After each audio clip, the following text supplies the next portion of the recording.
वृंदावन बिहारी लाल की जय। राधा रानी की जय श्री गुरुदेव भगवान की जय। श्री राधे राधे। भक्ति प्रश्नोत्तरी कार्यक्रम प्रारंभ किया जा रहा है। आइए हम भक्ति संबंधित प्रश्नों को श्रवण करें। श्री राधे राधे गुरु जी, आपके श्री चरणों में कोटि कोटि दंडवत प्रणाम। आशुतोष जी गुरु जी, इनका प्रश्न है, क्या महिला साधक को अशुद्ध अवस्था में गुरु मंत्र माला का जप करना चाहिए? मानसिक जप कर सकते हैं। अरे महिला साधक कोई ऐसा थोड़े है कि मनुष्य नहीं है। क्या उसको आप मानते हो कि वो जानवर है कोई? महिला साधक, महिला और पुरुष में क्या अंतर हो गया? अरे भगवान तो दोनों के हृदय में रहते हैं। तो महिला साधक का क्या मतलब? जानवर थोड़े वो। जैसे आप पुरुष हो ऐसे वो भी एक भगवान की भक्त है, आप भक्त हो। बस इतना समझो कि शरीर अशुद्ध हो गया, आप इसको ज़्यादा महत्व देते हो, तो वाचिक जप न करके मानसिक जप कर लो, कोई दोष नहीं लगेगा। भगवान की भक्ति मानसिक भी होती है और शारीरिक भी होती है। राधे राधे। केशकाल जी हैं छत्तीसगढ़ से, इनका प्रश्न है, कलयुग के बारे में बताने की कृपा करें गुरुदेव, अथवा सतयुग से कलयुग तक कितनी बार भगवान ने कृपा कर सतयुग प्रदान किया है? भगवान के अवतार की कोई गणना नहीं होती है। मुख्य हैं 24 अवतार, इनसे भी कम गिनती की जाए तो 10 अवतार, और कल्पावतार, युगावतार, संभवामि युगे युगे, युग युग में अवतार होता है। कल्प कल्प प्रति प्रभु अवतरहि, चारु चरित नाना विधि करहि। प्रत्येक कल्प में अवतार होता है, प्रत्येक युग में, और एक युग में अनेक अवतार होते हैं। एक युग में अनेक। जैसे कलयुग अभी कुल 5200 साल हुआ। कलयुग को प्रारंभ हुए 5200 साल हुए। इतने में 2 बार भगवान का 3 बार अवतार हो गया, हो चुका 3 बार। बुद्ध भगवान का अवतार हो गया, और राम भगवान का श्री रामानंद भगवान के रूप में अवतार हो गया। वही राम जी कृष्ण हैं, कृष्ण भगवान का श्री चैतन्य महाप्रभु के रूप में अवतार हो गया। 3 बार तो मैंने बता दिया जो जगत प्रसिद्ध है। इसके अलावा थोड़ी देर के लिए भक्त को जब दर्शन देने के लिए आ जाते हैं, वो भी अवतार ही है। अब भक्त ने बताया ही नहीं किसी को, वो भी तो अवतार हो गया। इसलिए अनंत अवतार हैं प्रभु के। अब वो जिस प्रकार का अवतार लेना चाहें वो उनकी इच्छा पर है। आवश्यकता अनुसार दर्शन देते हैं, अवतार लेते हैं। कभी अब 11,000 साल का अवतार हुआ राम जी का, 11,000 वर्ष पूरा अवतार काल था उनका। और कन्हैया ने 125 वर्ष के लिए अवतार लिया, और महाराज केवल 48 वर्ष के लिए, चैतन्य महाप्रभु का अवतार केवल 48 वर्ष के लिए हुआ। तो ये ठाकुर जी की इच्छा है, जितना दिन रहना चाहें उतने दिन रहते हैं। रामानंद भगवान 12 वर्ष के लिए बोले थे।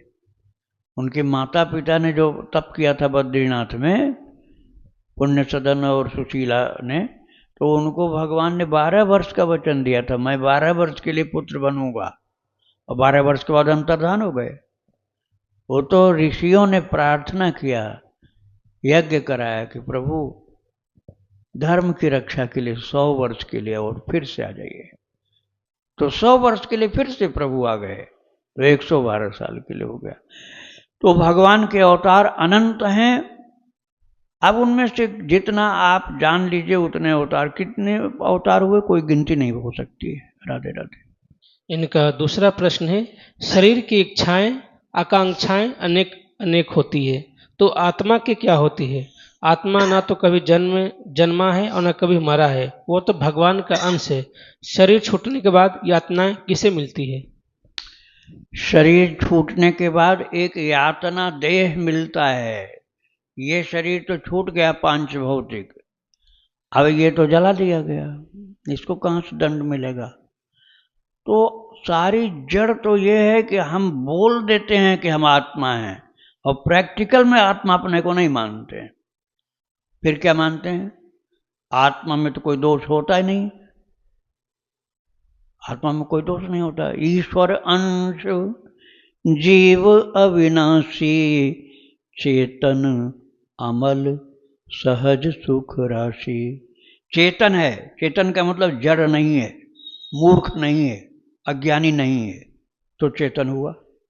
अमल, अमल का मतलब उसमें कोई रजोगुण नहीं, उसमें तमोगुण नहीं, उसमें सत्वगुण कोई दूषित वाला नहीं है, अहंकार वाला सत्वगुण भी नहीं है, अहंकार वाला सत्वगुण भी नहीं है, अहंकार से रहित, अहंकार से शून्य सत्वगुण है, रजोगुण नहीं, तमोगुण नहीं, ईर्षा राग द्वेष काम क्रोध लोभ मद मत्सर मोह इन सारी विकारों से मुक्त है, उसको कहते हैं अमल।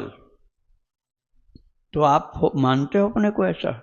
नहीं मानते, क्योंकि हो ही नहीं ऐसे। तो जब आप इन दोषों से भरे पड़े हो तो आत्मा कहां हुए आप? जब इन दोषों से भरे पड़े हो तो आत्मा वाला दोष, आत्मा वाला स्वरूप तो आया ही नहीं। एक तो जड़ बुद्धि, चेतन नहीं हो, दूसरे अमल नहीं हो, मल से भरे हुए हो। चेतन अमल और सहज सुख राशि, नेचुरली फुल ऑफ प्लेजर, इसका मतलब ये हुआ। और यहाँ तमाम चीजें इंतजाम करते हैं कि हमको आनंद बना रहे, थोड़ी देर में आनंद खत्म हो जाता है। तो आत्मा का कोई गुण तो दिखता ही नहीं, तो फिर कहां से वो बात लागू हो जाएगी कि तुम आत्मा हो? तुम एक बद्ध जीव हो, बद्ध जीव हो, मायाबद्ध। इसलिए इस माया के बंधन से जब मुक्त हो जाओगे तब आत्मा का धर्म तुम्हारे ऊपर लागू हो पाएगा। तो जो आत्मा स्वरूप में अभी स्थिति हमारी हुई नहीं, तो हम कर्ता अपने को माने बैठे, हमने इतना किया इतना किया, और शिकायत भी भगवान से, हम इतना किए तब भी फल नहीं मिल रहा। तो हमारी स्थिति आत्मा वाली कहाँ है? भिखारी वाली स्थिति है, भिखारी वाली स्थिति है। और तिनका भी तोड़ें तो उसका कुछ मूल्य चाहते हैं, हमने इतना किया हमको फल मिलना चाहिए। तो जैसे तुम फल चाहते हो उसी हिसाब से कुफल भी मिलेगा। सुफल चाहते हैं तो कुफल, पाप पुण्य का फल तुम चाहोगे, और पाप का दंड किसको दिया जाएगा? जब कर्ता तुम हो तो पुण्य का फल जैसे तुम्हें चाहिए ऐसे पाप का भी फल तुमको मिलेगा।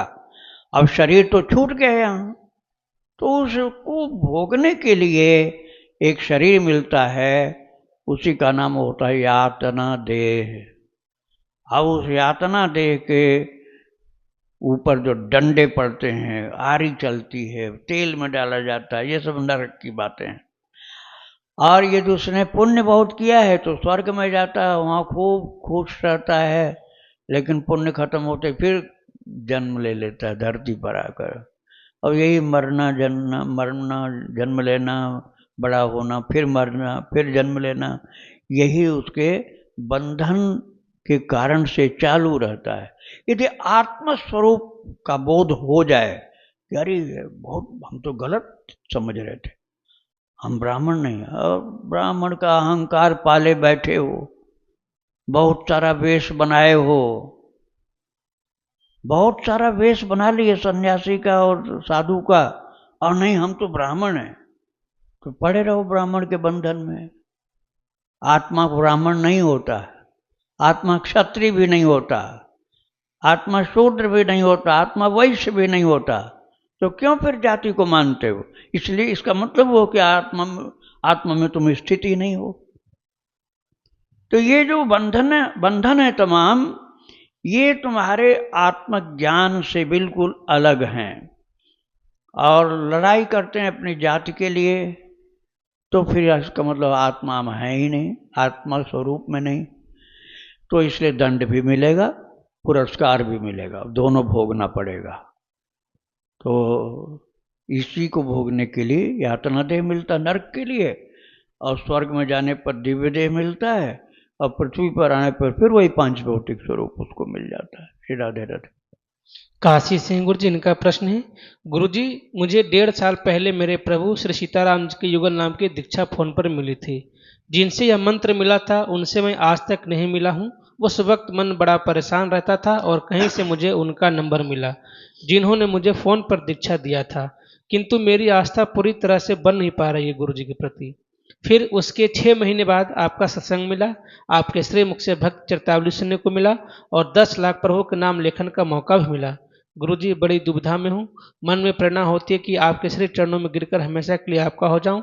फोन पर हुए दीक्षा को मन पूर्ण नहीं मानता और आप में आस्था बहुत ही गहरी होती चली जा रही है। कृपया करके मार्गदर्शन करें। देखो गुरुदेव यदि आपके उपलब्ध होते, विधिवत दीक्षा हुई होती, उनसे सत्संग का लाभ मिलता, उनके दिए हुए मंत्र को जब लोग, आप तो फोन पर दीक्षा हुई, फोन पर बता रहे ना, हाँ, तो दीक्षा की विधि नहीं है। फोन पर दीक्षा की विधि ही नहीं होती है। प्रत्यक्ष बैठ करके दाहिने कान में गुरु के द्वारा मंत्र प्राप्त होता है, फिर साधना बताते हैं, उसके अनुसार साधना चलती है। फोन की दीक्षा को सचमुच दीक्षा नहीं माना जाता है। आपकी श्रद्धा हो तो आप लगे रहिए, 10 लाख नाम राम नाम लिखिए या 5 लाख सीताराम लिखिए, और ठाकुर जी की जब इच्छा होगी पूरा लेखन कार्य हो जाएगा तो दीक्षा भी, उसका डेट बताया जाएगा तो दीक्षा होगी। अभी जब तक आप दीक्षा नहीं ले पा रहे हो तब तक भी सत्संग को सुनो, प्रश्नोत्तरी सत्संग को सुनो जो अभी आप सुन रहे हैं, और भक्त चरितावली को सुनो। इसके माध्यम से पूरा सत्संग आपको मिल रहा है प्रश्नोत्तर के द्वारा। तो आपको जो गुरु से प्राप्त होना है वो तो हो रहा है, केवल दीक्षा नहीं हुई, वो भी प्रभु की इच्छा होगी तो हो जाएगी। श्री राधे राधे। इनका दूसरा प्रश्न है, गुरु जी रसिक ठाकुर और राजेश्वरी माँ से कहकर मुझे वृंदावन उनके सन्मुख बुला लीजिए। मैं तो हर रोज उनसे कहता हूँ कि मुझे भी अपने यहाँ वृंदावन धाम बुलाइए। गुरु जी आप तो रसिक जी और राजेश्वरी जी के तो मुझसे भी ज़्यादा प्रिय हैं, इसलिए आपकी बातें तो वो मुझसे ज़्यादा मानते हैं। गुरु जी तो एक बार आप कृपा करके आप ही उनसे कहिए कि वो मुझे अधम को भी अपने यहाँ जितना जल्दी हो सके उतना जल्दी बुला ले, क्योंकि अब सच में रहा नहीं जा रहा। गुरुजी राधा मैया की तो बातें रसिक ठाकुर जी नहीं टालते हैं, पर पता नहीं मेरी प्रार्थना उन तक जा पाती होगी या नहीं, पर आप कहेंगे तो वो पक्का ठाकुर जी से कह के मुझे बुलाएंगे। कृपया कर दीजिए गुरुजी। श्री राधे राधे। श्री राधे राधे। आपको चिंता नहीं करनी चाहिए, क्योंकि हमारे रसिक राजेश्वरी और रसिक ठाकुर जी सुनने में बहुत तेज हैं। धीमे से बोलोगे तब भी सुनेंगे वो।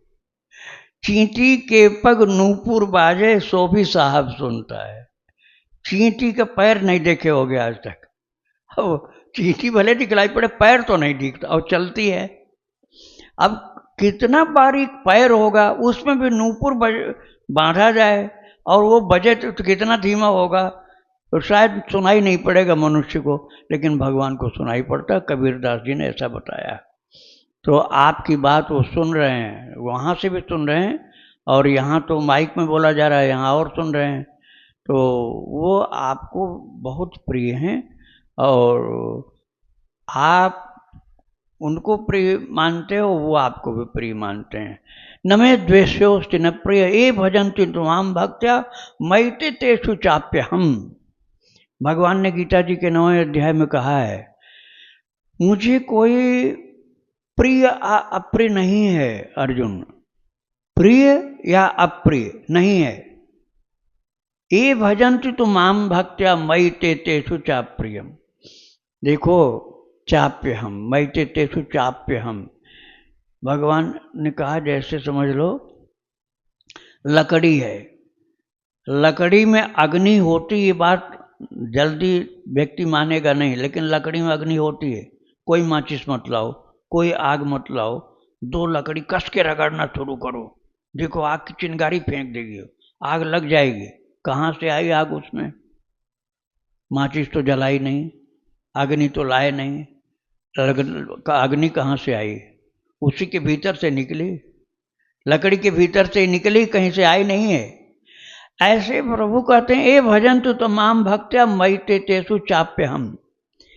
वैसे मैं किसी का प्रिय अप्रिय नहीं, किसी को प्रिय अप्रिय नहीं मानता, न प्रिय मानता हूं न अप्रिय मानता हूं, लेकिन जो घर्षण चालू कर देता है उसके अंदर वो अग्नि पैदा हो जाती है, अर्थात प्रेम की अग्नि। तो जो भजन का घर्षण चालू हो गया, जीवा भगवान नाम का हृदय पर घर्षण कर रही है, राम नाम का घर्षण हो रहा है जीवा के द्वारा, भजन हो रहा है, तो फिर क्या होगा? प्रेम की अग्नि उत्पन्न हो जाएगी, अपने आप उसके अंदर प्रेम की अग्नि उत्पन्न हो जाएगी। बस आपको यही करना पड़ेगा। तो जहां प्रेमाग्नि उत्पन्न हुई, धाम महाराज खुद खींच लेंगे आपको, धाम महाराज खुद खींच लेंगे और ठाकुर जी खींच लेंगे। आप आ जाओगे, निराश होने की जरूरत नहीं। आप अपनी भक्ति को बढ़ाओ और वो आपकी प्रार्थना भी सुन रहे हैं और वो खींचेंगे भी। समय थोड़े दिन के बाद आएगा, निराश नहीं होना है। राधे राधे। अमृतानंद जी गुरु जी पटना बिहार से, इनका प्रश्न है, महाराज जी हम कृष्ण को प्रियतम मानते हैं, गोपीकांत भाव से भजते हैं। महाराज जी अगर कृष्ण के प्रति अति माधुर्य भाव, मतलब कि जो पति पत्नी का गुप्त मिलन प्रेम संबंध की क्रिया एकांत में होती है, वो कृष्ण के साथ चिंतन या मानसिक करे या उनके विग्रह को एकांत में प्रगाढ़ आलिंगन करे, तो क्या ये गलत है? मेरा भाव कुब्जा जैसा निम्न कोटि का हो जाएगा, ये सुख प्रियतम को देने के लिए ही करें या उनके सुख से खुद भी सुखी हो, खुद का स्वार्थ न रख के ये भाव आए, तो क्या ये गलत है? गलत तो नहीं, लेकिन सावधानी कुछ करनी पड़ेगी।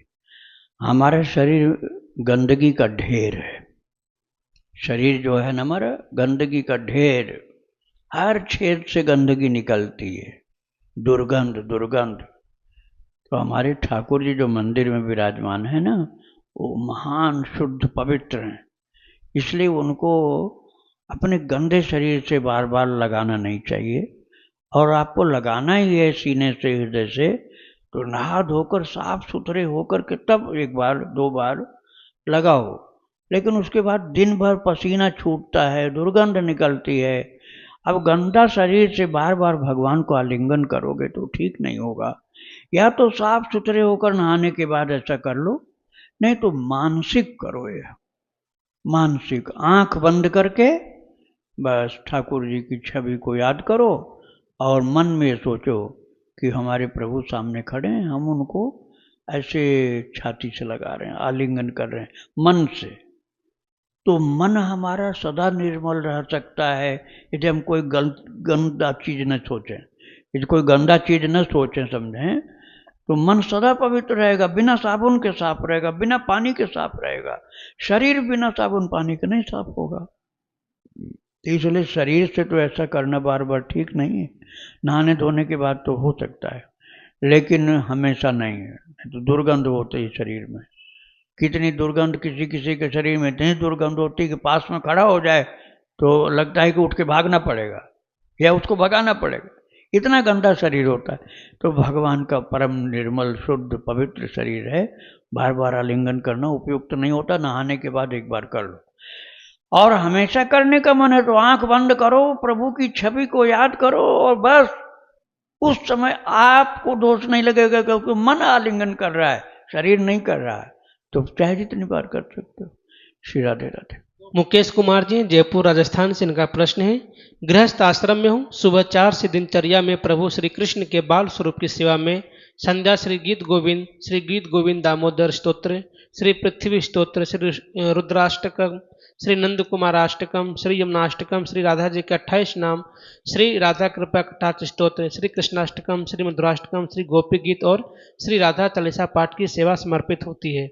फिर दुकान पर खाली समय पर महामंत्र जी के 10 से 20 माला हो जाती है, कुछ स्वाध्याय, कुछ सत्संग भी हो जाता है। कुछ लोग कहते हैं सारे दिन क्या करता रहता है, खुद को छुपाना भी चाहता हूँ पर हो नहीं पाता। मानसिक वाचिक उपांशु जब भी होता है, कभी कभी आंसू भी आते हैं भगवान के चरित्र और भजन सुनने में। महामंत्र लेखन के बारे में आपसे पूछा था, आपने लेखन के लिए कहा है, वह भी चालू नहीं किया, शीघ्र ही चालू करूंगा। थोड़ा समय कम पड़ता है क्योंकि रात के 9 बजे जाते हैं दुकान पर। अपनी सारी दिनचर्या सुबह से शाम तक की भगवान का कृपा प्रसाद है, यह जानकर उन्हीं को समर्पित कर देता हूँ। मेरी दीक्षा भी नहीं हुई है, मुझे भगवत दर्शन करना है, तो और क्या साधन करूं? कभी कभी लगता है संध्या और स्तुति पाठ सेवा छोड़कर सिर्फ महामंत्र जप कर करूं और जप का ही आश्रय ले लूं? अभी तो आप जो कर रहे हैं वो ठीक कर रहे हैं। और यदि आप महामंत्र जपने के लिए, महामंत्र का मतलब हुआ हरे राम राम राम हरे हरे, हरे कृष्ण कृष्ण कृष्ण हरे हरे, ये जपने के लिए यदि आप पाठ छोड़ देंगे तो आपको कोई दोष नहीं लगेगा। क्योंकि नाम के जप की महिमा पाठ से ज़्यादा होती है। जो आप पाठ करते हैं वो गलत नहीं है, वो भी अच्छा है। लेकिन यदि वो पूरा समय, जितना पाठ में समय आप देते हैं, वो पूरा का पूरा समय या उससे भी ज़्यादा आप इस हरिनाम महामंत्र में दे देंगे तो आपको लाभ ज़्यादा मिलेगा। और भगवान के दर्शन की जो बात आप कर रहे हैं तो वो बहुत सरल चीज़ नहीं है। ये जो आपके अंदर तड़प उत्पन्न होगी, व्याकुलता, बेचैनी, ये तभी होगी जब भक्तों का चरित्र आप सुनेंगे। भक्तों का चरित्र सुनते सुनते ही ऐसा हो सकता है। तो भगवान अपनी कृपा से जितनी आपकी धारणा शक्ति होगी, पात्रता होगी, वैसा दर्शन देंगे। अब ऐसा तो दर्शन प्रभु नहीं दे सकते हैं कि जैसे अर्जुन को दिया था विश्व विराट स्वरूप का, वैसा तो दर्शन दे तो समाप्त, 1 सेकंड भी नहीं लगेगा, हार्ट फेल, जल के राख हो जाओ। तो ऐसा दर्शन तो भगवान नहीं देंगे। जितना हम सहन कर सकते हैं ध्यान में या स्वप्न में, वैसा दर्शन देंगे। अब वो भगवान इतने कृपालु हैं, वो हितैषी हैं कि हमारे हित के लिए ही उतना ही दर्शन देते हैं जितना हम सहन कर सकें। तो भक्तों का चरित्र सुनते सुनते ये भाव उमड़ता है, इसकी पात्रता आती। श्री राधे राधे। पलक शर्मा जी हैं लुधियाना से, इनका प्रश्न है, हमें एक दिन में कितनी माला करनी चाहिए? मैं ऑफिस जाती हूँ तो 16 माला नहीं कर सकती। हमें कम से कम कितनी माला करनी चाहिए? नाम की माला भी और मंत्र उच्चारण में भी। माला कितनी करनी चाहिए ये आपको समझना पड़ेगा। मैं तो यही कहूँगा जितना करती हो उससे ज़्यादा होना चाहिए। मैं यही कहूँगा कि जितना आप माला करती हैं उससे ज़्यादा आपको करना है।